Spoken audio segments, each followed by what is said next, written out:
Good morning, good morning 10th class. How are you बच्चों, कैसे हैं आप सब लोग। उम्मीद करती हूँ कि सारे के सारे बच्चे बहुत अच्छे होंगे, घर पर सब लोग ठीक होंगे। आगे भी आप सबको इसी तरह से अपने स्वास्थ्य का ध्यान रखना है। ओके बच्चों, अब आपको पता, जैसा कि आप सारे बच्चों को मालूम है कि हम लोग अब ऑनलाइन क्लासेस स्टार्ट कर रहे हैं। ठीक है, ऑनलाइन क्लासेस स्टार्ट करेंगे। आपकी संस्कृत का चैप्टर हम देखेंगे, क्योंकि आपको ये पता है कि संस्कृत के अंदर आप लोगों को ज़्यादा कुछ आता नहीं है। ये सब आप लोगों ने मुझे पहले भी बताया था कि संस्कृत में आप सब बच्चों को प्रॉब्लम है। पर बच्चों, अब ऑनलाइन के अंदर जितना मैं कोशिश कर सकती हूँ, मैं उतनी तरफ से पूरी कोशिश करूँगी। और मैं ये कोशिश करूँगी कि आप सब भी वीडियोस जो मैं आपको बना कर के दे रही हूँ, वो वीडियोस अच्छी तरह से देखें। एक बार नहीं 2 बार देखें, 2 बार नहीं 3 बार देखें और उसे समझने की कोशिश करें। अगर नहीं समझ में आता है तो फिर मुझसे आप ऑनलाइन मुझसे डिस्कशन कर सकते हैं। आपके क्लास के ग्रुप के अंदर आप मुझे मैसेज डाल कर दे सकते हैं कि मैडम हमें इस सब्जेक्ट में प्रॉब्लम आ रही है, या हमसे ये नहीं हो पा रहा है, हमें इस लाइनिंग में प्रॉब्लम आ रही है, या हमें इस वर्ड्स के अंदर दिक्कत आ रही है। तो मैं आप लोगों की इसमें हेल्प करूँगी। मैं आप लोगों को एक बार नहीं 2 बार समझाऊँगी। ठीक है, आज हम संस्कृत का आपके फर्स्ट चैप्टर है, चैप्टर नंबर 1। देखिए, शुचि पर्यावरणम, शुद्ध पवित्र पर्यावरण। किसके बारे में पढ़ने वाले हैं हम? शुद्ध पवित्र पर्यावरण। ओके, अब यहाँ देखिए, पहले हम थोड़ा सा पाठ परिचय देख लें। निरंतर बढ़ते हुए पर्यावरण प्रदूषण से आज संपूर्ण विश्व पीड़ित है। पृथ्वी, जल, वायु, आकाश एवं तेज सभी तो प्रदूषित हो गए हैं। मानव मन को शांति कहाँ मिले। विश्वव्यापी इसी समस्या से अनुप्रेरित होकर आधुनिक संस्कृत कवि हरिदत्त शर्मा ने यह कविता लिखी है, शुचि पर्यावरणम। बच्चों, शुचि पर्यावरणम का अर्थ क्या होता है? शुद्ध पवित्र पर्यावरणम। शुचि पर्यावरणम उनके लसलती का गीत संग्रह से संकलित है। इसमें कवि महानगरों की यांत्रिक बहुलता से बढ़ते प्रदूषण पर चिंता व्यक्त करते हुए कहता है कि यह लौह चक्र तन मन का शोषक है, जिससे वायुमंडल और भूमंडल दोनों मलिन हो रहे हैं। प्रस्तुत कविता के प्रथम 3 श्लोकों में कवि ने यांत्रिक वृद्धि के कारण प्रदूषित पर्यावरण तथा वायुमंडल प्रदूषण का वर्णन किया है। चौथे से 7वें श्लोकों में कवि शुद्ध जलवायु युक्त हरे भरे वृक्षों से घिरे पक्षियों की संगीत लहरी से गुंजित शुद्ध पर्यावरण में जाने की अभिलाषा करता है। अब देखिए, इसने आपको क्या कहना चाहा है, एक बार हम फिर से इसके ऊपर ध्यान देते हैं। निरंतर बढ़ते हुए पर्यावरण प्रदूषण से आज संपूर्ण विश्व पीड़ित है।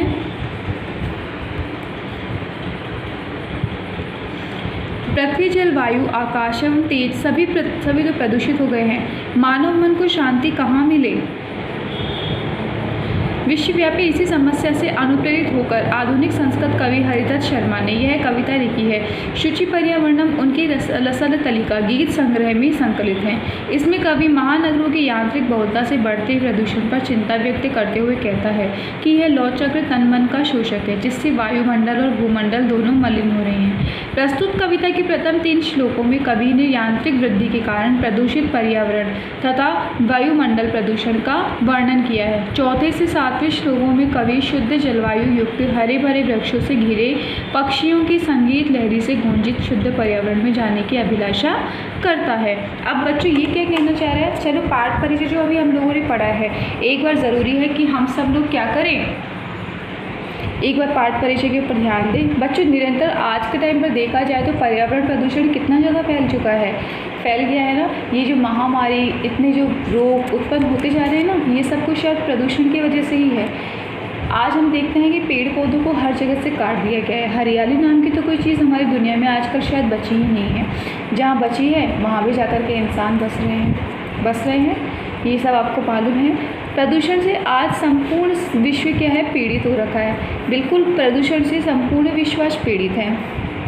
पृथ्वी, जल, वायु, आकाश एवं तेज सभी तो प्रदूषित हो गए हैं। पृथ्वी तो पूरी तरह से आज प्रदूषण से पीड़ित हो रखी है। बच्चों, शहरों के अंदर गाड़ियों का, बसों का, वाहनों का धुआं, ठीक है, अन्य तरह की न जाने कितनी विषैली जहाँ चाहते हैं लोग वहाँ पर कचरा डाल देते हैं, गंदी संदी चीज़ें फेंक देते हैं। ये मालूम है ना, गंदे कचरे डाल देते हैं। कचरे से क्या होता है, गंदी चीज़ों से, गंदे कचरों से गंदे कीटाणु जमा हो जाते हैं। कीटाणु जो हवा के अंदर फैलते तो वो वायरस का रूप ले लेते हैं। वायरस का रूप ले लेने से क्या होता है, वायरस का रूप ले लेने से वह एक महामारी घोषित हो जाती है।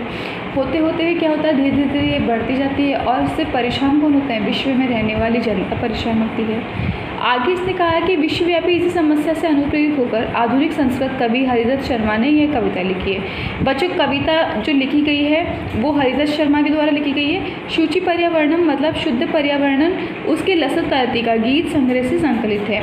इसमें कवि महानगरों की यांत्रिक बहुलता से बढ़ते प्रदूषण पर चिंता व्यक्त करते हुए कहता है कि यह लौह चक्र तन मन का शोषक है, जिससे वायुमंडल और भूमंडल दोनों मलिन हो रहे हैं। बिल्कुल, लौह चक्र। बच्चों, वे क्या कहना चाह रहे हैं लौह चक्र के नाम से, कि ये जो चक्र चल रहा है, कैसा चक्र, प्रदूषण का चक्र चल रहा है ना, ये तन मन का शोषक है। तन मन का शोषक कैसे, अगर हमारा मन साफ नहीं है, हमारा तन साफ होगा तो हमारे को क्या होता है बच्चों, किसी प्रकार की कोई बीमारी हमारे छू नहीं सकती। मन साफ होगा तो हम लोग क्या करेंगे, हमेशा कचरे को डस्टबिन में डालेंगे, इधर उधर नहीं फेंकेंगे, ठीक है। गाड़ियों का धुआं जो होता है उसे एक समय पर एक स्थान पर ही छोड़ना चाहिए। हमेशा अपने मुंह को ढक कर रखना चाहिए। ये चीज़ें आपको मालूम है, जिससे वायुमंडल और भूमंडल दोनों मलिन हो रहे हैं। ये बात तो बिल्कुल मालूम है। बच्चों, वायुमंडल कैसे, मान लीजिए अगर कोई कचरा है, कचरे को एक जगह पे डाल दिया गया, ठीक है, यूं ही रोड के ऊपर फेंक दिए गए, एक इंसान ने फेंका, उसको देख करके दूसरे ने फेंका, तीसरे ने वहाँ फेंका, वह क्या हुआ, वो एक तरह से कचरा क्षेत्र बन गया। वहाँ पे आए दिन लोग है ना कचरा फेंकने लगे, गंदा गंदा घर का, ठीक है। अब उसकी जो गंध होगी वो वायु के अंदर ही मिलेगी, हवा के अंदर मिलेगी या नहीं मिलेगी। हवा के अंदर जिस प्रकार से वो फैलती जाएगी तो फैलने से क्या होगा, वो इस तरह धीरे धीरे हवा के थ्रू पूरे विश्व में फैल जाएगी, फैल करके एक महामारी घोषित हो जाएगी। तो एक तरीके से मलिन हो रहे हैं ना। प्रस्तुत कविता के प्रथम 3 श्लोकों में कवि ने यांत्रिक वृद्धि के कारण प्रदूषित पर्यावरण तथा वायुमंडल प्रदूषण का वर्णन किया है। 4 से 7वें श्लोकों में कवि शुद्ध जलवायु युक्त हरे भरे वृक्षों से घिरे पक्षियों की संगीत लहरी से गुंजित शुद्ध पर्यावरण में जाने की अभिलाषा करता है। देखो, अभी कह रहे हैं कि प्रस्तुत कविता के अंदर मतलब हरिदत्त शर्मा जी ने क्या किया है, शुरुआत के जो 3 पैराग्राफ इन्होंने दिए हैं अपनी कविता के, उसके अंदर तो इन्होंने अपने 3 जो पैराग्राफ दिए गए हैं उन 3 के अंदर पहले तो पर्यावरण प्रदूषण के बारे में बताया है 4 से लेकर के 7 तक, ठीक है, शुरुआत के। फिर 4 से लेकर के 7 तक के जो पैराग्राफ उन्होंने दिए हैं इन पोएम के, इस 7 तक के पैराग्राफ के अंदर उन्होंने क्या किया है, हरे भरे पक्षी हरे भरे खेत खलिहान, हरियाली और उसके ऊपर बैठते हुए पशु पक्षियों के गीतों का गुंजार, उनके बारे में, उनकी हरियाली की महक के बारे में वर्णन किया है। ओके, तो चलो अब हम लोग पहला जो श्लोक है उसे स्टार्ट कर देते हैं। देखिए क्या लिखा है, देखिए, दुर्वह जीवितम जात प्रकृति रेव शरणम शुचि पर्यावरणम महानगर मध्ये चल धनिशम कालायस सचक्रम मन शोष्यते तनु पेश्यते भ्रमति सदा वक्रम दुर्दान्तः दर्शन नर मुनः स्यान्नवः जनग्रसनम शुचि। ठीक है, इसमें देखिए अन्वय में क्या है, अत्र जीवितम दुर्वह जातायात है प्रकृति शुचि पर्यावरण एवं शरणम कालाय सचक्रम अनिश महानगरे चलते मन शोष्यते तनु शेष्यते सदा वक्रम भ्रमति अमुना दुर्दान्त दर्शन जनसग्रम एवं स्यात शुचि पर्यावरणम शरणम। बच्चों, इस पैराग्राफ के अंदर जो आपको दिया है कि पर्यावरण जो है किस प्रकार से क्या हो रहा है, दूषित हो रहा है, उसके बारे में बताया गया। जैसे इसने लिखा है दुर्वह जीवित जाता है प्रकृति रेव शरणम। ठीक है, इस संसार में जीवन दुर्भर हो गया है, अतः प्रकृति शुद्ध पर्यावरण सहारा है। दुर्वह जीवितन जाता है प्रकृति रेव शरणम शुचि पर्यावरणम। इस संसार में जीवन दुर्भर हो गया है। ठीक है, दुर्वह जीवितम, इस संसार में जीवन क्या हो गया है, दुर्वह मतलब दुभर हो गया है। दुभर का मतलब समझते हैं, इस संसार में प्रदूषण इस प्रकार से फैल गया कि जीना दुभर हो गया है। जैसे आज ही कोरोना महामारी फैल रही है, लोगों का जीना दुभर हो गया है ना। आज लोग डर डर के जी रहे हैं। आज लोग कोई भी अपनी खुशहाल ज़िंदगी अच्छी तरीके से जी नहीं पा रहा है। हर कोई डर डर के जी रहा है कि बाहर निकलेंगे तो बाहर निकलते कहीं वायरस हमें पकड़ ना ले। होता है ना कि कहीं वायरस हमें ना लग जाए और हमें कोरोना ना हो जाए।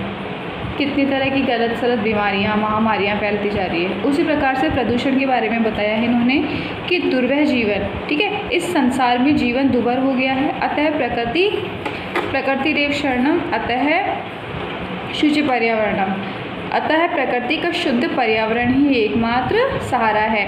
इस दुर्भर जीवन से उभरने के लिए क्या सहारा बताया इसने, कवि ने कहा कि इस दुर्भर जीवन से उभरने के लिए प्रकृति का शुद्ध पर्यावरण ही एकमात्र सहारा बचा है।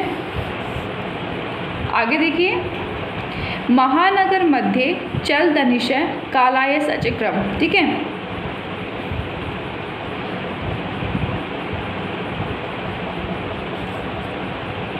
एक सेकंड, महानगरी चल दृश्य कालाय सचक्रम मन शोषत तनुशेष पेशद भ्रमति सदा वक्रम, ठीक है। आगे देखो क्या कहना चाह रहा है ये कि लोहे का पहिया दिन रात महानगरों में चलता हुआ, मन का शोषण करता हुआ, शरीर को पीसता हुआ हमेशा टेढ़ा मेढ़ा वक्र गति से घूमता है।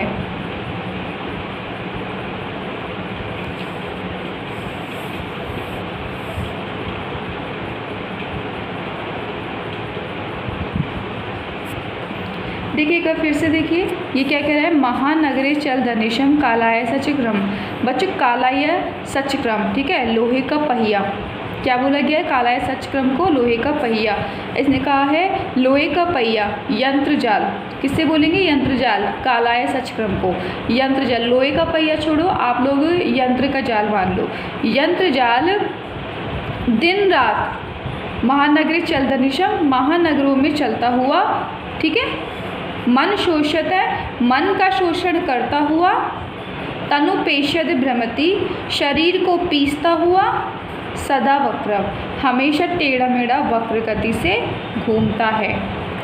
समझ में आया क्या कहना चाह रहा है ये कि महानगरों में क्या लोहे यंत्र जाल जो है दिन रात महानगरों में चलता हुआ, मन का शोषण करता हुआ, शरीर को पीसता हुआ हमेशा टेढ़ा मेढ़ा वक्र गति से घूमता है।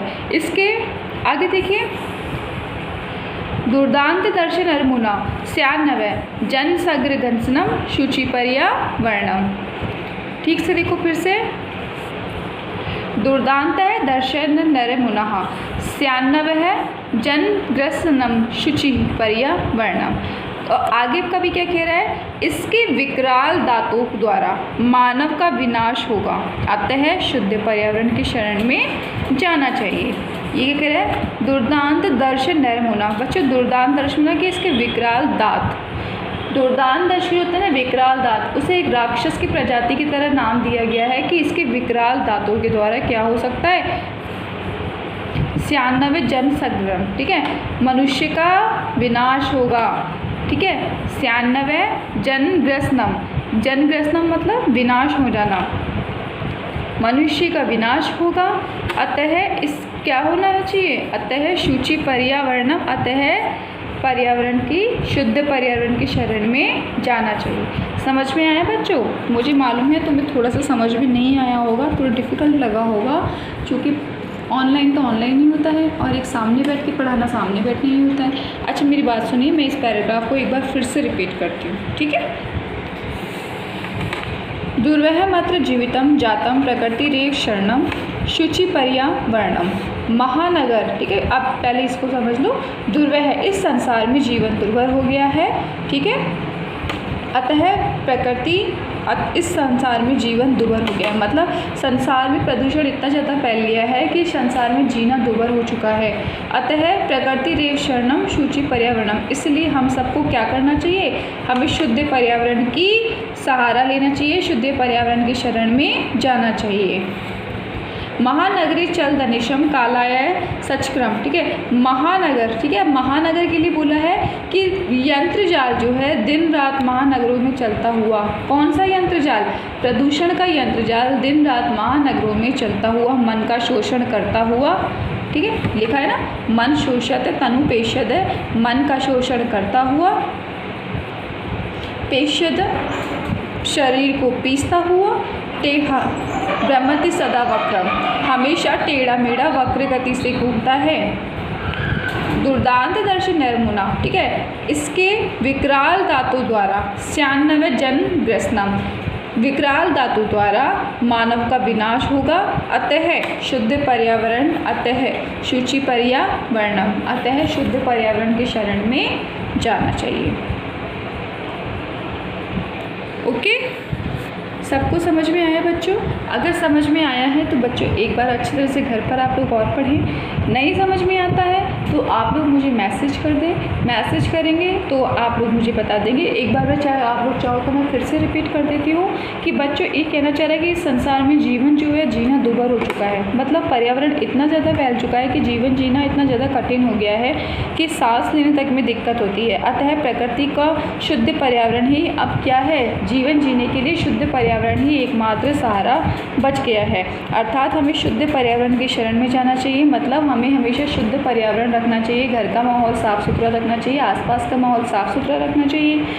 लोहे का पहिया यंत्र जाल दिन रात महानगरों में चलता हुआ, अभी कहना है कि यह है लोहे का पहिया, यह जो प्रदूषण है ये दिन रात, बच्चों प्रदूषण को एक कहा है यंत्र जाल। यंत्र जाल मतलब एक यंत्र की तरह एक जाल बन चुका है, जाल बन करके चारों तरफ फैलता जा रहा है। ये कह रहे हैं कि दिन रात ये महानगरों में चलता हुआ हमारे मन का शोषण कर रहा है। मन का शोषण कैसे कर रहा है बच्चों? अगर व्यक्ति प्रदूषित हो गया है, मान लीजिए अगर प्रदूषण के अंदर किसी बीमारी से ग्रसित हो गया है तो वो हमारे मन का शोषण ही कर रहा है। शरीर को पीसता हुआ, यदि कोई व्यक्ति वास्तव में सच में महामारी से बीमारी हो गया है तो उसका शरीर जो है पूरी तरह से दुर्बल हो चुका है, उसे ठीक से उठने बैठने में, चलने फिरने में दिक्कत आ रही है। पीसता हुआ हमेशा टेढ़ा मेढ़ा वक्र गति से घूमता है। इसके विकराल धातु द्वारा मानव का विनाश होगा। बच्चों अगर महामारी, मान लीजिए प्रदूषण की वजह से महामारी फैलती गई तो उससे तो मानव जाति का विनाश ही होगा।